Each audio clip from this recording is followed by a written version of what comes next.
amigos?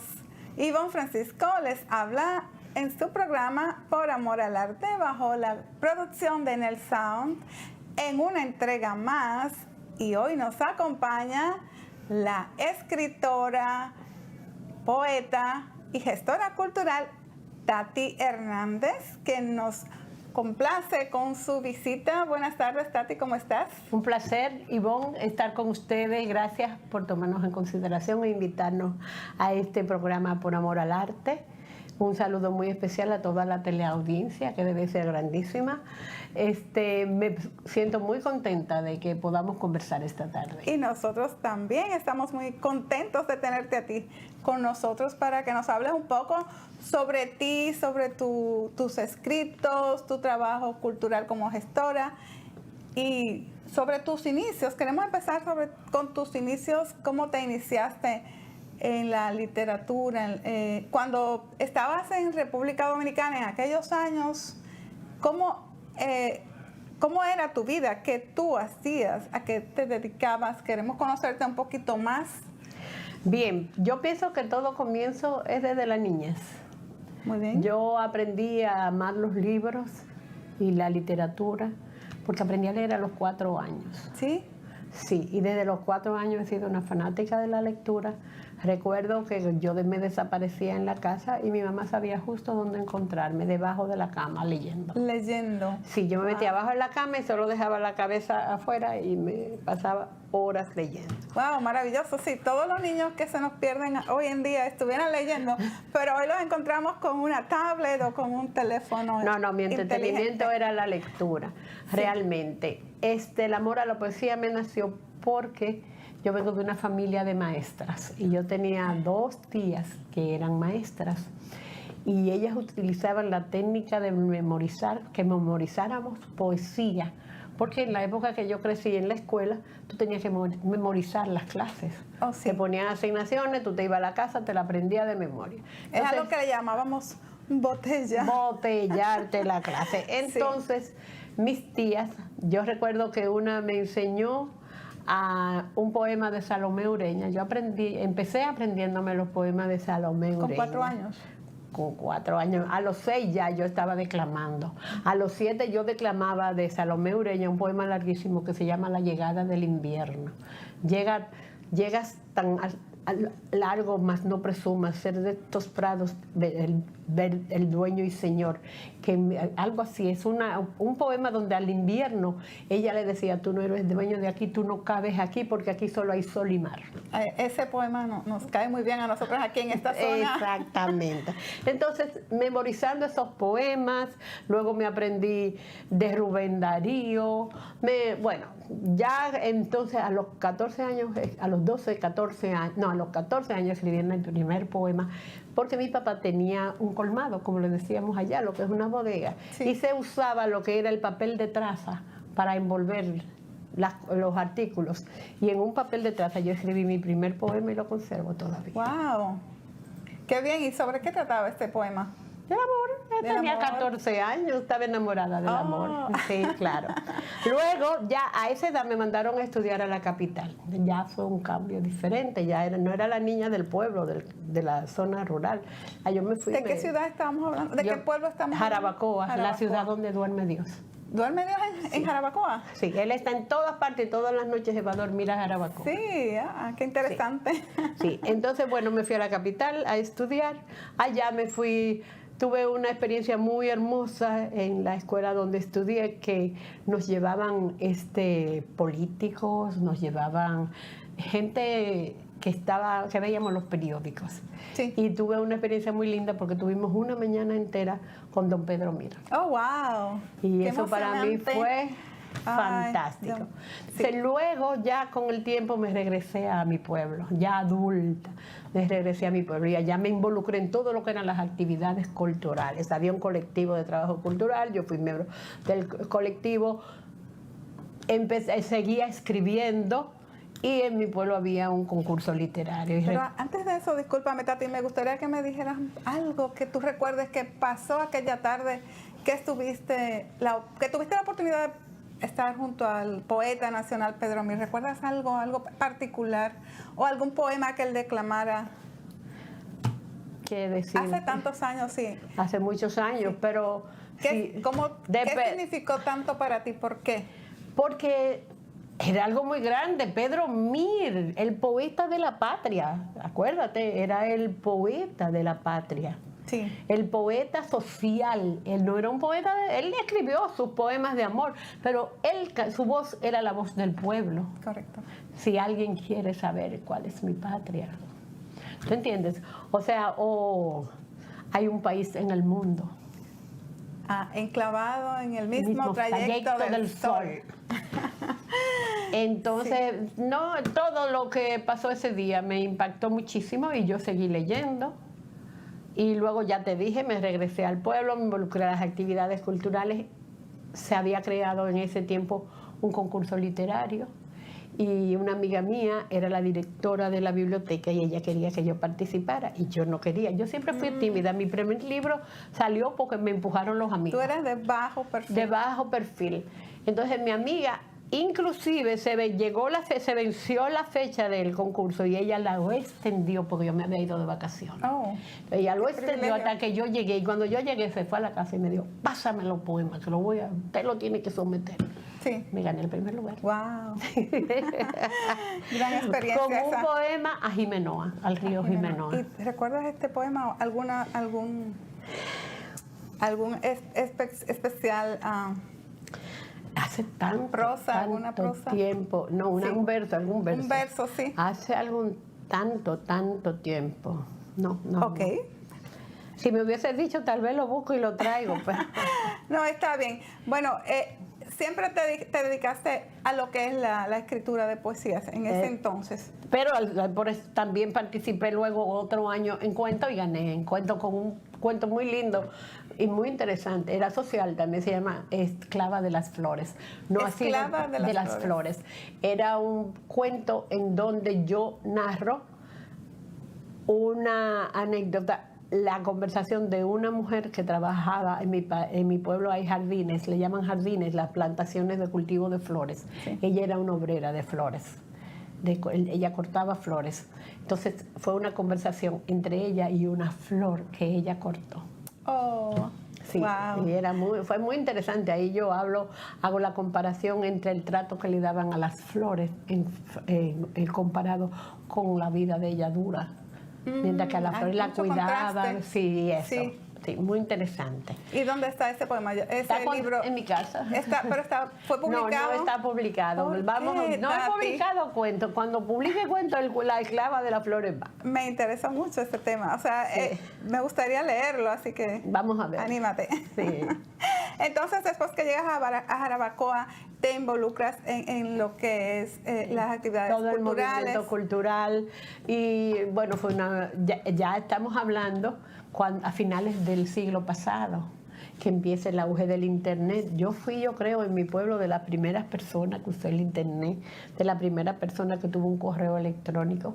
Entonces yo desde esa época empecé, allá en el 99, me encuentro con Pedro Antonio Valdés, el escritor, mi hermano y amigo, y él me propuso que creáramos en Yahoo. Ya en Yahoo Sí. empezaron lo que eran que los ya no se grupos usa de ya. Yahoo. Ya no se usa, pero eso fue un auge Sí, total. claro. Le dijo, vamos a romper en la comunicación, vamos a establecer un gran sistema de comunicación entre los escritores dominicanos. Y creamos un grupo para los escritores dominicanos que se llamaba Abecedario. Y él era el administrador, yo era su asistente. Aparte de Pedro Antonio Valdés, ¿quiénes más estaban en este grupo? Todos los dominicanos. Todos. Todos. escritores, Desde todos don Marcio poetas. Melón Maggiolo hasta Sí. el más jovencito Alexei Tellería. Alexei. Nada más te digo así. Oh, Alexei Tellería. Y todos premios nacionales. O sea, fue una ruptura total. Porque en aquella época, por ejemplo, nosotros los del Cibao prácticamente no nos tomaban en cuenta. No nos publicaban nada. Yo recuerdo que cuando salió yo fui muy osada siempre. Y en mi primera publicación en el periódico fue en el periódico El Siglo, en una sección que dirigía un gran escritor, un gran crítico dominicano. Se me olvidó el nombre. Será, bueno. Este señor. ¿En qué tiempo? Estoy hablando 2000. Enrique Grateró. No. Ok. No. Entonces, después que... Bueno, la cuestión es que yo le envié por internet, por email, unos poemas. Y yo lo mandé en el cuerpo de la bandeja del correo y me manda a decir, no, mándelo en un anexo. Me lo publicaron y yo salté cuando yo vi eso publicado en el periódico, y encima de eso me mandaron un cheque de 800 pesos. Muy, muy bueno. Me pagaron.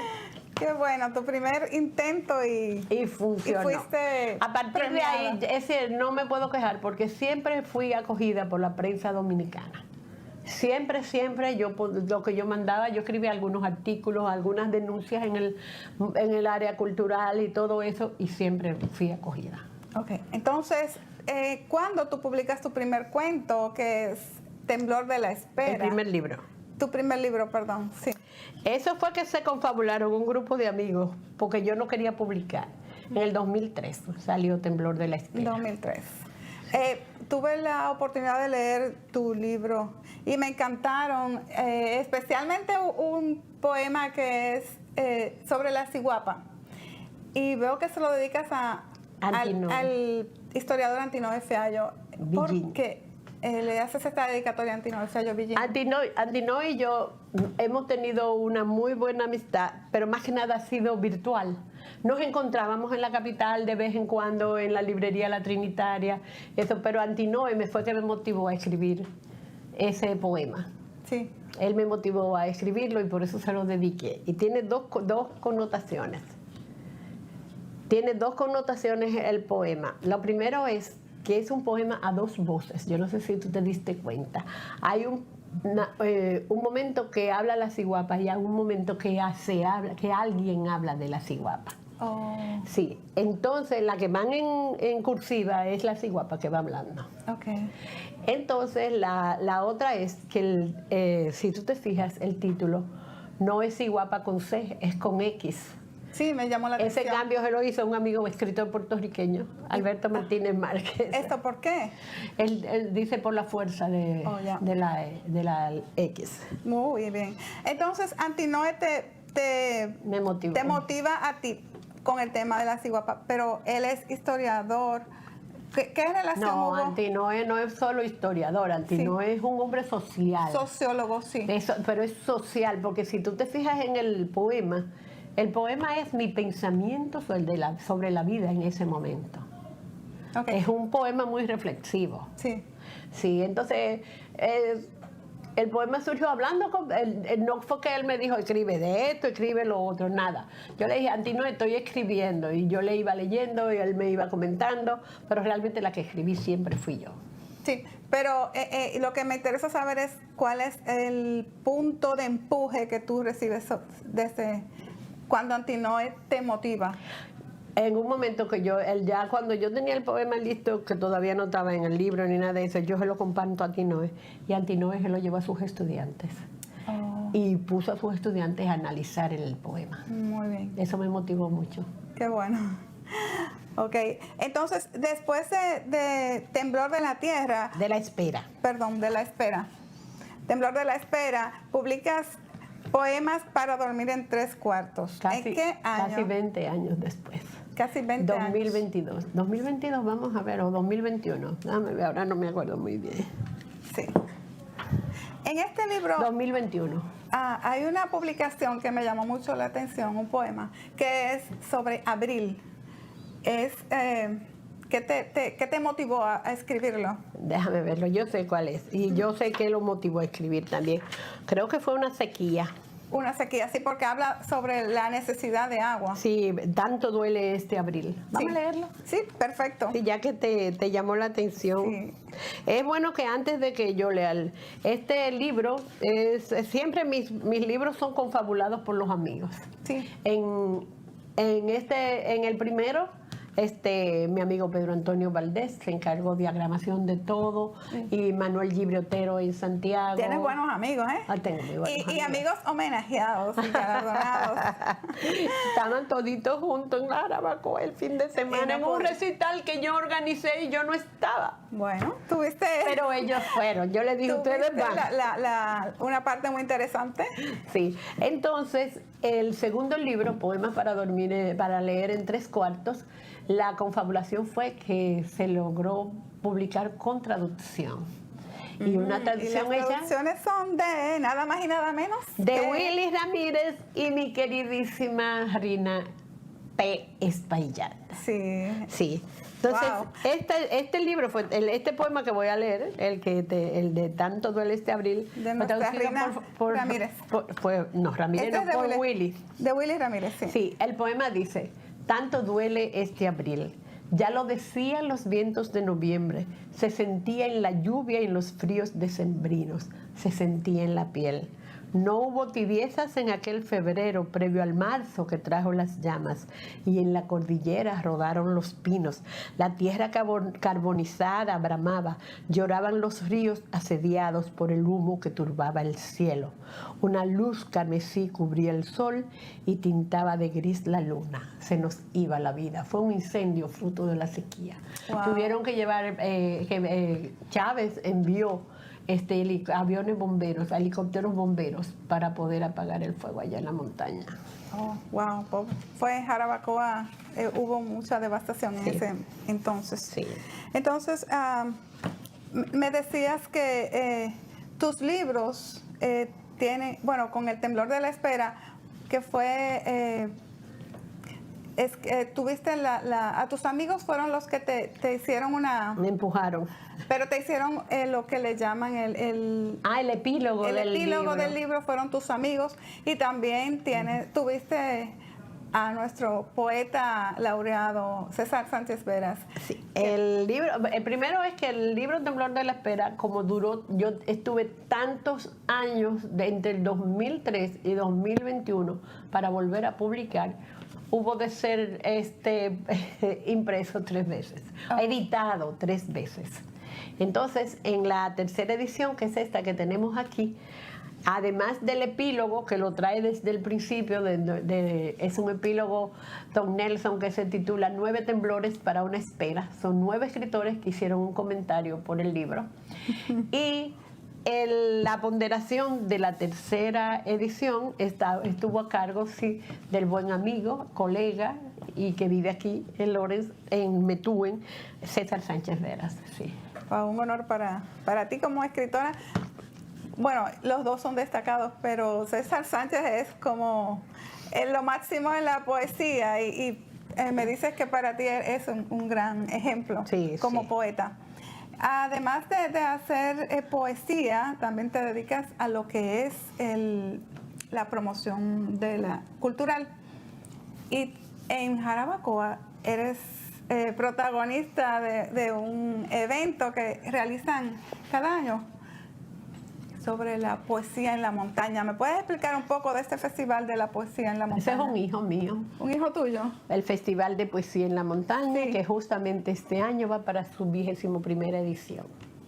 Ya 21 años, sí, haciendo poesía, llevando la poesía a la montaña. ¿Cómo surge todo ese proceso de hacer este festival? Eso surgió en Jarabacoa, siempre ha sido cuna y anfitriona de escritores, de pintores, tan así que ya en el siglo XIX, 1800 allá, corriendo más de la mitad de 1800, allá estuvo Eugenio María de Hostos, pasó por Jarabacoa, y hay una bella descripción que escribió Eugenio María de Hostos sobre la ciudad. Entonces Jarabacoa fue cuna de artistas, de música. Jarabacoa desde inicios del siglo XX tuvo una banda de música que aún se mantiene. La gente de Jarabacoa fue siempre muy activa, muy dinámica. El fundador, señor, los grandes poetas subían a Jarabacoa. Jarabacoa tuvo muy buenos poetas que nunca fueron publicados, sí, y que se reunían a tertuliar con los grandes poetas. Allá llegaba Juan Gibre, allá llegaba Manuel del Cabral, y subían a Jarabacoa a compartir. Entonces, eso se fue cayendo, pero llegué yo. Y a finales del fue en el 2002 que iniciamos con eso. Existía en Jarabacoa una galería de arte que la regentaban dos pintores muy reconocidos, Juan Bravo y Valentín Acosta, dos grandes amigos míos. Y cada viernes hacíamos como una noche fantástica, subían gente era como de una tertulia. Una tertulia y subían lo de La Vega, lo de Bonao, lo de Moca, hasta de la capital, amigos, escritores, pintores, músicos, y nos reuníamos allá. Entonces, una noche yo estoy sentada hablando con una poeta de Moca que se llama Carmen Comprés. Está hablando, digo, ya hay Carmen, pero nosotros deberíamos hacer un recital poético, algo así, aquí en Jarabacoa. Ya me dio buena idea. En ese momento llega Valentín Acosta, el pintor, y uno de los dueños de la Galería de Arte Olimpio. Dice, ¿de qué tú estás hablando? Digo yo, le digo la idea. Dice, organiza lo que nosotros buscamos, el patrocinio.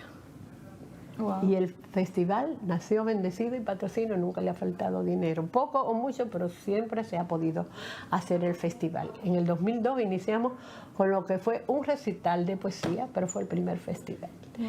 Y a partir de ahí ya cuando fuimos al segundo festival vinieron los de la capital, pero al tercero llegaron los de Asua y después se hubo que abrirlo, vinieron los muchachos de los jovencitos, también querían participar, siempre ha sido abierto. Ya en el 2005 llegó la primera poeta de Puerto Rico. Se convirtió en internacional. Ahí se internacionalizó sin que nosotros nos lo propusiéramos. Nunca se ha llamado Festival Internacional de Poesía, pero sin embargo somos miembros del Movimiento Internacional de Festivales de Poesía. Es un festival que dura 3 días. 3 días, viernes, sábado y domingo. Leí en una entrevista que tuviste que decías que estar en Jarabacoa en este festival les permite a los poetas tocar las estrellas con los dedos. Eso la definición del festival me llamó dice, mucho la atención. La definición del festival dice que es un espacio para los poetas, para que los poetas del siglo XXI abandonen la rutina diaria y las grandes urbes y suban a la montaña con el verso en la mirada, que solo con el verso en la mirada y tratando de tocar el cielo con la punta de los dedos. Wow. Eso te deja como mucho, es una metáfora como muy amplia. Sí, sí. Sí. ¿Quiénes han participado en este festival? A través de los años mencionaste algunos grandes poetas, ¿recuerdas? Mira, los premios nacionales, José Mármol, Mateo Morrison, Manuel Mora Serrano, todos los premios nacionales, Rosa Silverio, gente joven, gente vieja, no hay discriminación. Nosotros no discriminamos. Llegan los jóvenes tienen su espacio en el festival, pero también los mayores. Cada año se hace un reconocimiento a un escritor por sus obras, de su vida, ¿sí? Somos acogidos por el Centro Salesiano de Jarabacoa y allí está un legado del festival para República Dominicana, que es el primer y único parque poético. Se llama Clima de Eternidad y los poetas allá sembraron árboles. Sí. Y ya tenemos 5 árboles que al lado del árbol que sembró Mateo Morrison, Federico Jovine Bermúdez, José Mármol, Ángela Hernández, José Rafael, hay un verso en mármol, tallado en mármol al lado de su árbol. Wow. Muy interesante. ¿Para ti qué es la poesía? Es vida. ¿Es vida? Es vida. La poesía es vida. Te duela o no te duela, seas feliz o estés triste, es vida. ¿Y tú piensas que la gente común asimila y entiende la poesía como lo que es, con ese sentimiento que ustedes le transmiten? Claro que sí, claro que sí. Y lo que más me gusta es que la poesía no importa. Por ejemplo, el sábado pasado, que en el recital que se realiza, en el Jarabacoa se realiza lo que es el Festival de las Flores. Este año fueron más de 10.000 personas a Jarabacoa el fin de semana pasado. Y se organizó el recital. Yo desde aquí coordiné el recital de poesía por la naturaleza. Invitados especiales más los poetas del pueblo. Pero los poetas del pueblo, hay una señora que cocina en un restaurante y ella va a leer su poesía. y no la discriminamos. O un señor medio tarado que anda por el pueblo, se llama Chito, él va con sus poemas y no lo discriminamos y lee al lado de Mateo Morrison el Premio Nacional de Literatura. Entonces, la gente entiende, ya tiene su público, ese recital es lo más interesante. Ya hay gente que espera en el Festival de las Flores el recital por la naturaleza. Y la satisfacción más grande fue que gente que no tenía nada que ver con la organización del recital, amigos míos me enviaron videos, fotos, porque estaban de público. Sí. Sí. Entonces, la gente entiende la poesía, claro que sí. Sí. Sé que aquí en los Estados Unidos, específicamente en Lawrence, donde estamos, también haces un trabajo cultural. ¿Me puedes hablar un poco de a qué te has dedicado estos años en esta zona? Hay varias cosas. Del Valle de Mérida. Hay varios casos. Sí. Que hago. A nivel personal, soy miembro del grupo de lectura La Guagua de nuestro querido amigo Willy. Y además soy miembro de un club de lectura muy interesante que yo quisiera que aquí en el Valle del Mérida se dispersara esa experiencia de esas mujeres. Es el club de lectura Rino. Somos todas mujeres, unas 14, 15 mujeres que cada mes nos leemos un libro. Cada mes nos reunimos a discutir ese libro, hacemos un ambiente social, nos vamos de viaje, nos vamos de paseo. Es una experiencia maravillosa. ¿Solo para mujeres? No, los hombres han ido, pero se van huyendo. Salen huyendo. ¿Por qué salen huyendo, Tati? Sabrá Dios. Bueno. Y algo que a mí me llena de mucha satisfacción es ser miembro y de trabajar con un grupo también de mujeres y un joven muy interesante que es la Feria Internacional del Libro de Lawrence. Un evento que no se debe perder y que vamos a promocionarlo, vamos a volver para acá. Yo voy a venir para acá con las mujeres y con Jonathan. Aquí estará. Para promover esa feria del libro. Vamos a pedir el apoyo de ustedes. Claro Este que año sí. está dedicado a Ecuador. Cada año se dedica a un país. Y este año está dedicado a Ecuador y se hace un esfuerzo extraordinario y se traen los grandes escritores actuales de esos países. Y dentro de la feria es muy interesante. La feria no es solo la feria tiene un espacio para los niños, un espacio para los jóvenes y un espacio para todo el mundo en general. Entonces, hay una feria infantil el sábado para los niños, pero hay una feria juvenil en la high school, esa la coordino yo, y allí llevamos a nuestros escritores invitados a compartir con los estudiantes en las aulas.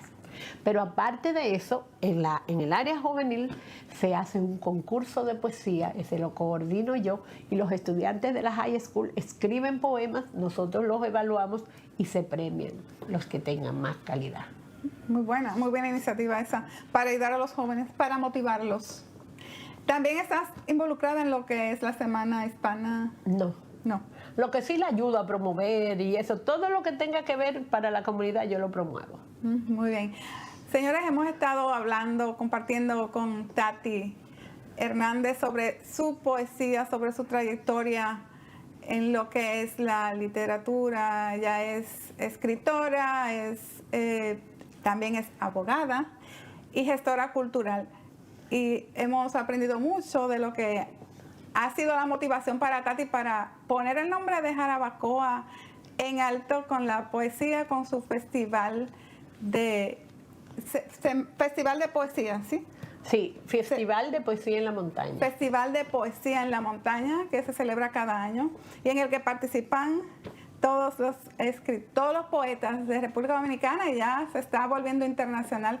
Queremos invitar a Tati para que vuelva en otra ocasión y nos siga conversando sobre este y otros temas que son muy interesantes para nosotros. Gracias, Tati, por estar con nosotros. Gracias, Ivonne, y estamos abiertas a cualquier momento y vamos a tocar las puertas para promover los diferentes eventos. Te esperamos. Hasta luego. Ivonne Francisco se despide. Nelson Sound en su programa Por Amor al Arte.